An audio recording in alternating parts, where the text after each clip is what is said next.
It has taken thousands of people across our region and beyond to help in response to the devastating flood. From first responders to volunteers, our region has had them all and thanked them all. But there are still unseen heroes we don't often talk about. WYMT's Olivia Calfee explains.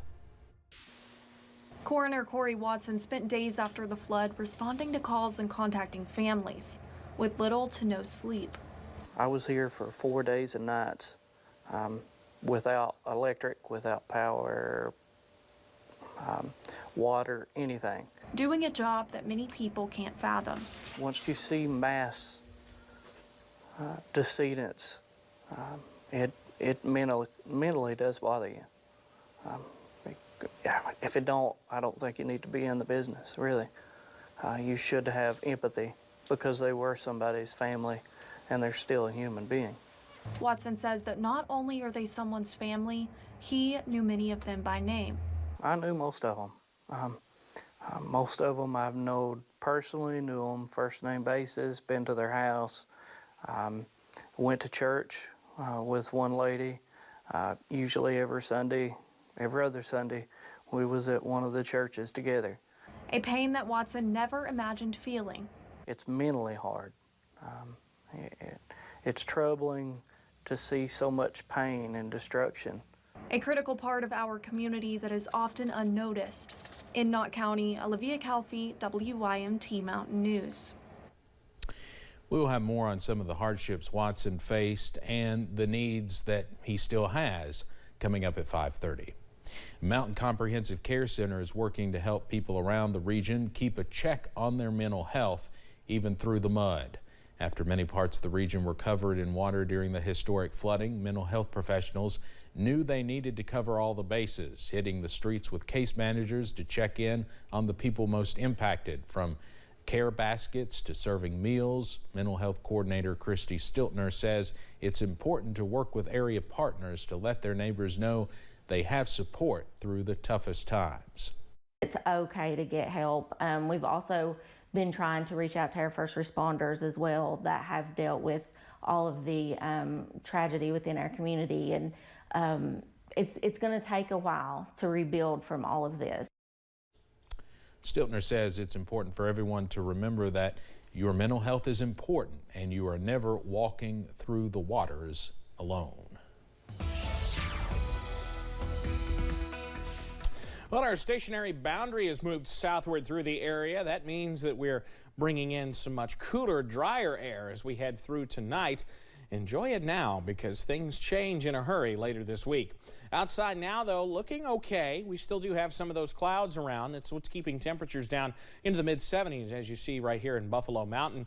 Temperatures around the region, middle and upper 70s right now, so it is rather comfortable. Dew points coming down. So yeah, it doesn't feel too bad out there this afternoon. The only problem, we have those pesky clouds sticking around. It's a clean sweep on Pinpoint Doppler. All of our showers and storms have continued to move to the south and east. So nothing we have to worry about overnight, at least falling from the sky. A little on the ground, though, that's different. We're going to be watching patchy fog tonight. Could be dense in some spots as lows fall back to near 70, especially in areas in river valleys and areas that saw storms today. The details on when we could see a return to some nicer weather coming up in just a bit. Steve? All right, Evan, thank you. The state of public education is under scrutiny again as another major teacher strike gets underway. Seattle's first day of school is canceled with teachers hitting the picket line. They want more pay, but also better conditions for their students. CBS's Elle Thomas reports. I'm kind of sad because I was excited for my first day of school. I understand why they're doing it. I mean, teachers don't get paid that much. Better pay, smaller class sizes, and mental health resources are all issues on the bargaining table for Seattle public school teachers. SPS has given us no choice. Jennifer Motter is the union president. We can't continue that same status quo. It's unsustainable. It's leading to educator burnout, where students' needs are not being met. It's a sentiment shared nationwide. A recent survey of public school teachers found that 90% said burnout is a serious problem. And there are at least 280,000 fewer public school teachers working now than before the pandemic. This This is unprecedented, the level of trauma that we're seeing in our populations and just the amount of work that we have to do now after coming back from the pandemic. We take this moment seriously. The district superintendent said negotiators are working hard to come to a resolution. Seeking agreement should not result in extra stress for our students, families, staff, and community. Teachers agree, but argue the strike is a necessary step toward putting the community first. We understand the impact that has on families. I wouldn't be here if what the district was proposing was not unconscionable.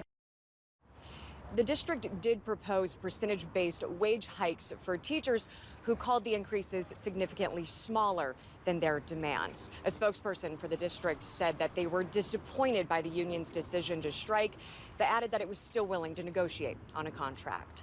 Elle Thomas, CBS News, Seattle. The British pound fell to a 37-year low against the U.S. dollar today, marking the lowest level for the currency since 1985, when Margaret Thatcher was Britain's prime minister. The UK's newest prime minister, Liz Truss, has only been officially on the job for one day, and she's already staring down multiple crises, including the potential currency crisis. Coming up as First at 4 continues, we'll tell you what one finance website says about a good place to go for those heading toward retirement. Plus, showers and storms will be leaving us alone for now. The details on nicer weather ahead on the way.